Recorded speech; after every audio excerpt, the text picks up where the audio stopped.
নমস্কার বন্ধুরা, পশ্চিমবঙ্গে আলুর চাহিদাকে ভিত্তি করে আজ আলুর দাম কি চলছে, পাশাপাশি উত্তরপ্রদেশের বিভিন্ন স্থানে নতুন আলুর দাম কি লক্ষ্য করা যাচ্ছে, আর এই বছর আলুর চাষ সত্যি কি বেশি হচ্ছে নাকি আগের মতোই আছে, তার সমস্ত তথ্য তুলে ধরবো আজকের এই ভিডিওটির মাধ্যমে।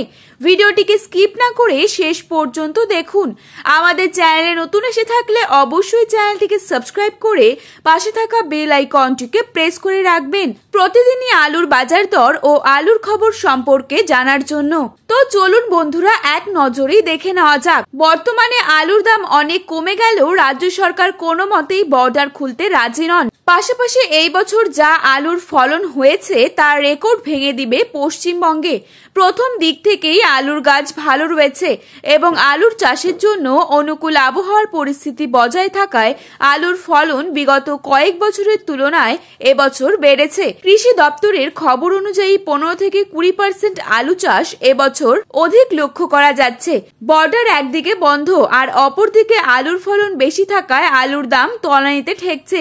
অপরদিকে উত্তরপ্রদেশ ও পাঞ্জাবের সব জায়গায় ফলন বেশি, তাই সেসব জায়গায়ও আলুর দাম নিচে নামতে শুরু করেছে। ভালো কোয়ালিটির আলুর দাম দিল্লি আজাদ মান্ডিতে লক্ষ্য করা যাচ্ছে 450 থেকে 500 টাকার মধ্যে এবং উত্তরপ্রদেশে আলুর দাম চলছে পোখরাজ হিসেবে 500 থেকে 550 টাকা। রাজ্য সরকার যদি এখনো নিজের মধ্যে ওপর থেকে বর্ডার না খোলে তবে গভীর সমস্যার মুখে পড়ে যাবে আলু চাষি ও ব্যবসায়ীরা। আজ সোনামুখীতে নতুন আলুর দাম চলছে পোখরাজ হিসেবে মাঠে 380 থেকে 400 টাকা।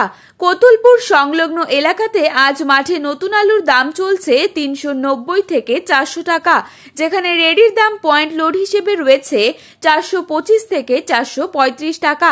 বর্ধমান জেলায় জামালপুরে নতুন পোখরাজ আলুর দাম চলছে মাঠে চাষি ভাইদের জন্য 410 থেকে 425 টাকা এবং পয়েন্ট লোডের দাম এখানে শোনা যাচ্ছে 465 টাকা।